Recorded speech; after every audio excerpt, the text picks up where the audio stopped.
Okay, so it all kind of culminates in this. In this video, we're going to be taking a look at testing out our thread pool.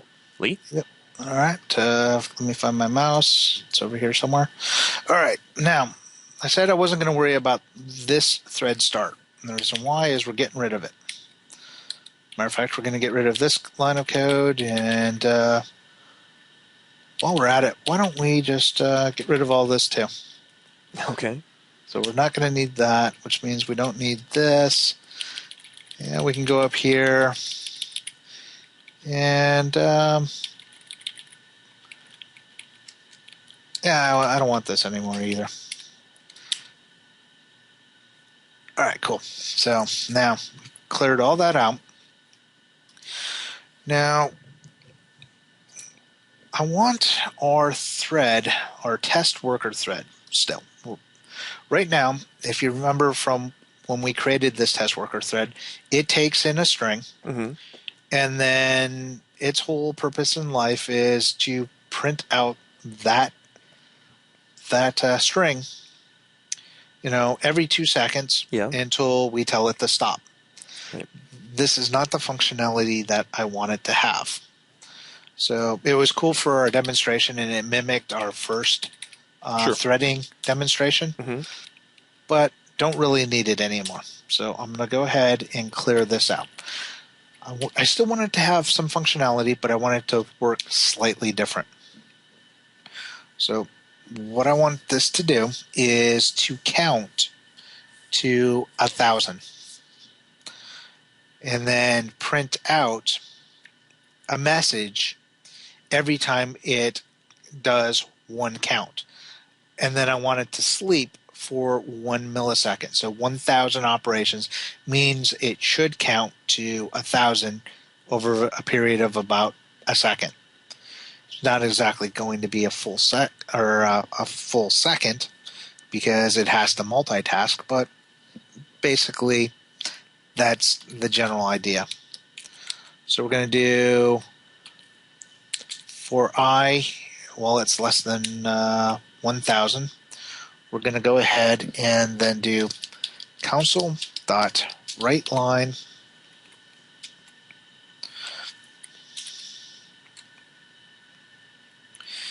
and we'll go 0 is on iteration 1. We'll pass in our message, and we will pass in I.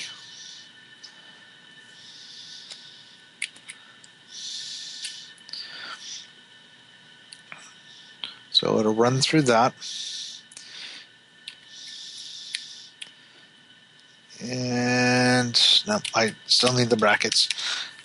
We need to do a sleep, so we're going to do thread.sleep because we don't want to monopolize all of the time. We're going to use 1 millisecond sleep in between each iteration of this thread.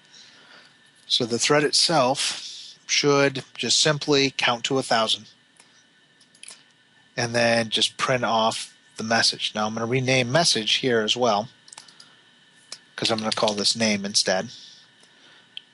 Refactor it real quick and just say name here. Alright, so that will refactor and rename everything here for our thread. Now inside of our program, we'll do another loop, and let's start by creating 10. What we're going to do, or what I'm going to attempt to do, is we're going to create 10 threads, and then we're going to take those 10 threads and we're going to have each one of them count to 1,000. And then when it finishes, it'll spawn up the next job. Now, this is a quad-core computer, so I'm going to have 3 available threads unless I allocate more. So I'm just going to let it run at its default values for now. To create threads, though, the way we do this is by calling our MyThreadPool. So this is that method we spent the last several videos creating. And we're going to rely on the queueWork item. And wow, I spelled that wrong. And I just realized that. This should be queueUserWork item. Sorry, my bad. Yeah, just refactor it. Yep, going to. That's what it's for. Yep. So I wonder how many people have been screaming for 5 videos going, you named that wrong. Everybody, probably. Probably. That's my guess. So queueUserWork item. Now, this takes in 2 things. It takes in a anonymous method or function and a priority queue.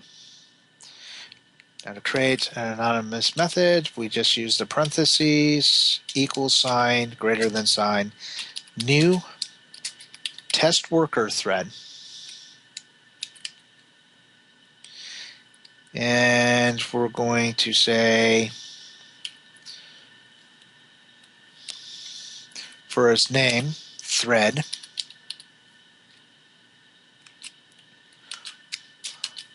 plus I, and let's see, comma, we need to give it a priority, queue priority. Doesn't really matter in this case, so we can set them all to high, set them low, medium. They're all going to be the same, so it doesn't really matter. And just to be safe, I'm going to cast that or send that toString. Or is it going to tell me I don't need it? Yeah, I don't need it. All right. All right. So what we're doing is we're making an anonymous function or method. What it's doing is it's saying that when this anonymous method gets run, create a new test worker thread. Our test worker thread returns a worker thread of iWorker thread, which gets added into the queue. This code that we're putting in right here does not get executed at this point in time. That's the important thing to take away from this. This is put into the priority queue, and it will not be called until we get to the allocate next worker thread.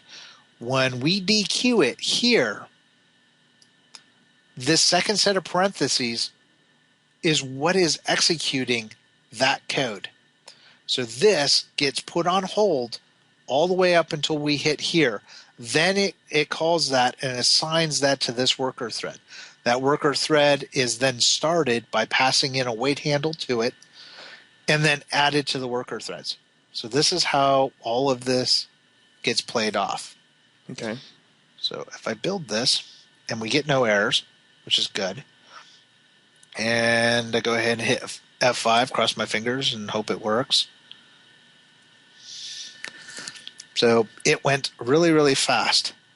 So fast that it scrolled right off the top. Let's see if I can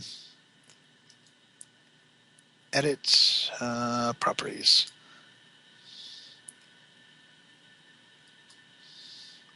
All right.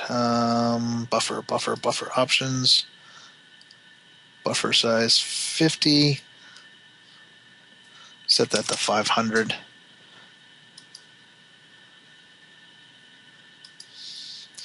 And then I'm going to need to modify things as well. So I'm going to kill this line of code.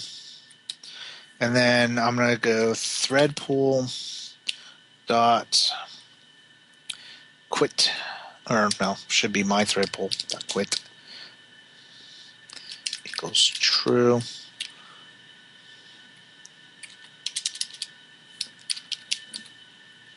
Well, I managed to get caps lock on. Nice.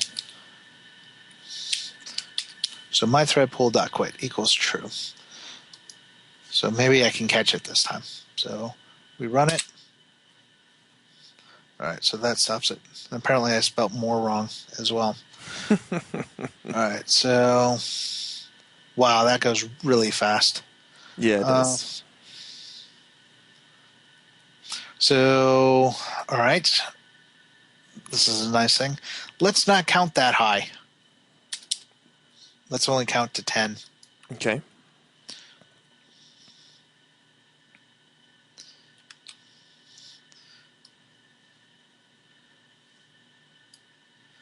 Have thread one job in the queue. Thread 10 is on iteration 1 through 10. Waiting for more work. I need to. And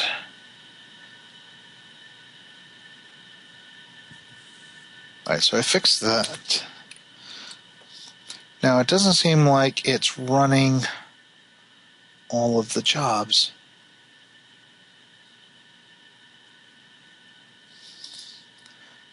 So are they all being queued up or are they not?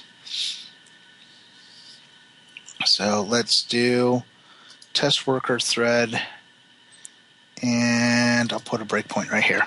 This is why it's kind of nice to be working in a console application while developing this, because this is something you couldn't do if you were inside of a Unity application. Mm-hmm. So the very first one is thread 10. So it doesn't look like it's queuing up right. All right, let's do a check here real quick. Program.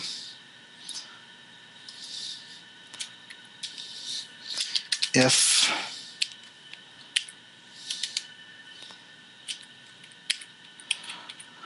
what I'm doing, I'm leveraging the fact that we put that try catch in there. Mm-hmm. So I'm saying that if for some reason this doesn't get queued,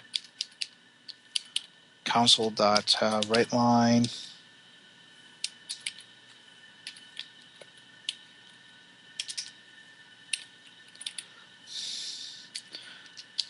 failed to queue work thread number I. So let's see if it's failing. Well, there's a lot of stuff open. All kinds of stuff. All right. Just turn this off first.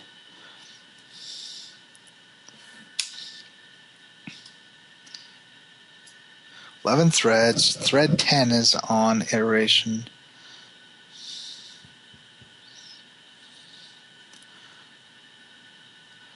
All right. So it's only pulling one.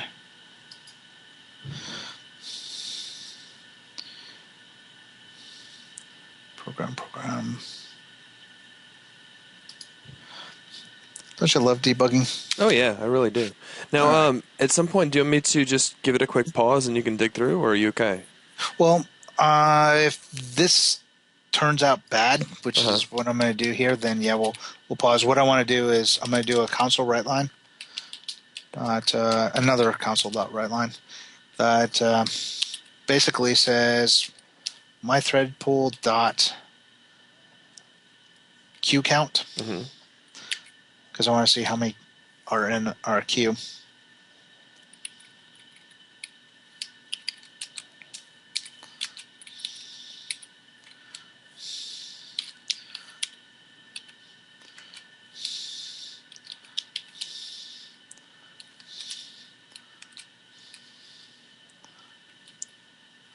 Fire that off. Pause it. Queue count 1. Yeah, so only one's getting added to the queue. So, yeah, let's pause this. I'm going to see why we're only getting one job added to the queue. Okay. And then we'll go from there. All right, sounds good. All right. And we're back. Now, what happened, Lee? Well, a little bit of oversight. I forgot about one of those fundamental rules about using anonymous methods and lambdas and passing the functionality. Mm-hmm. And I was using the iterator inside of my expression, this for loop with the I, and then using that I inside of, my Right. anonymous lambda. That's a bad thing to do. You don't want to do that because the results aren't always what you expect them to be. So I'm going to do var count equals 1. And then I'm going to let's start it off with 0. I'll increment it before I go in there. So I'll go count plus plus, and then I'll increment that count, and then I'll pass this in as opposed to the iterator itself. Mm-hmm. So if I run this and stop it pretty much as fast as I can, I will break it again. Hold on. I'm passing something that's incrementing outside of the loop. Don't mind me. I will get this. Var count equals I. No worries, man. It's late. Mm-hmm. All right, let's try this again. F5, run, space to stop this thing. And then we'll scroll up to the top. There we go. All right, now, something that really threw me off when I got this working, and I saw 11 threads now available for your 10 jobs in the queue. Uh-huh. And I had said... Started to freak out a little, actually. Yeah, it's like when I completely lost it. It's like, why do I suddenly have 12 processors at my disposal? Got to remember, I'm taking the environment processor count, and then subtract 1 from it. So my total number of available processors is this number plus 1. So that means I've got 12 available processors, which is really impressive seeing how the machine that I currently own and am working on only has a single processor with only 4 cores in it. Yep. And that really threw me for a loop. It's like, suddenly, how did I get 3 times as many processors? I forgot that I am remoted into Jason's beast of a machine, which is currently running 2 Hexen core processors. So we have 12 processors at our disposal, not 4. Yeah.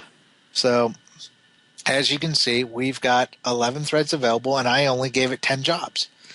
And we can see that these jobs are being run asynchronously. Here's thread 0. It counts the 1 before thread 3 pops up and starts counting. And each one is going through their little thing and counting.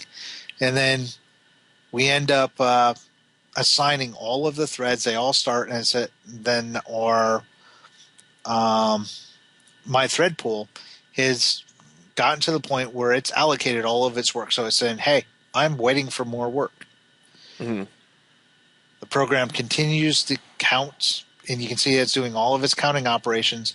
And occasionally, the my thread pool monitor thread is chiming in saying, hey, I'm still waiting for work. And then eventually, all of the counting stops.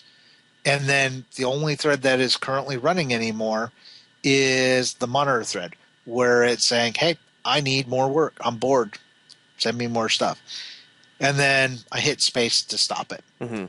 Now, seeing how I had picked this number of 10 based off of my measly 4 processors, where I was expecting only 3 available threads, not 11. Yeah.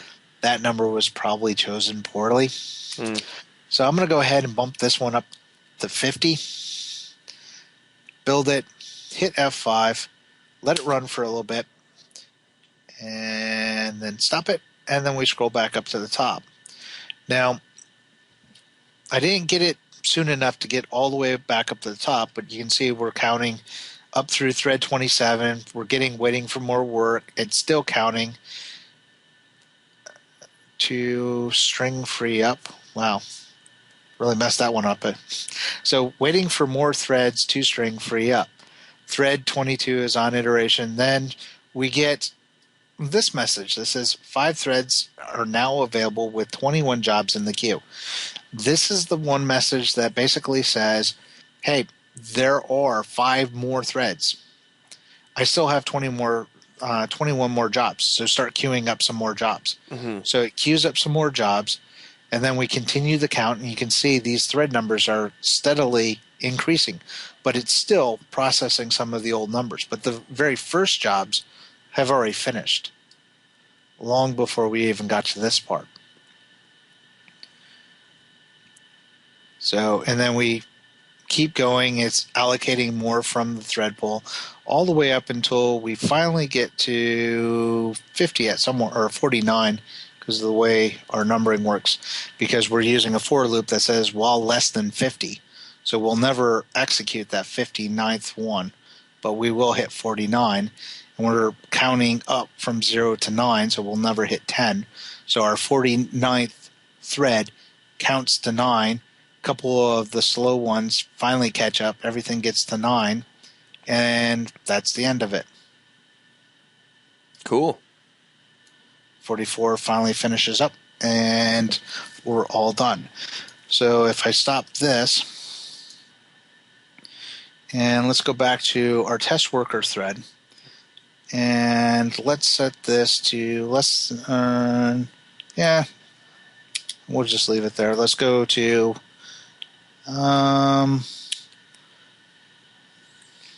yeah, let's do the full 1,000.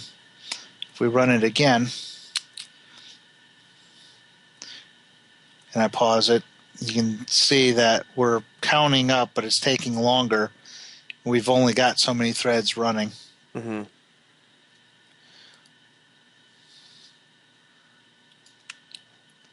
And if I let it run to its completion, well, I'm not going to let it run all the way to its completion. Oh, maybe I will. It's going fairly fast. But you can see it's counting up, and both our thread numbers, and then it finishes up, and it's waiting for more work. And I can exit out. So our thread pool is doing its job. It's managing our threads. Our threads are being fired off. We're giving them a task. It's performing that task. The moment it finishes that task, it flags the thread pool monitor thread saying, hey, I'm done. Go ahead and clean up, and then allocate more threads. And it's spooling through the entire job that we're doing. So that is the functionality that we were shooting for, minus a little bug here or there. Let's see, that's going to be pretty much it for this set of videos. In the next set of videos, we're going to be looking at taking this into Unity, some of the concerns that we're going to encounter when we bring it into Unity, because unfortunately Unity does not support multi-threading. And so it's not designed to do that. So we're going to have to take some very special care when we use this inside of Unity, and what we can do and what we can't do with this in Unity, and some ways that we can work around it, some more functionality that we're going to be adding to this this set of classes to make our multi-threading implementation better.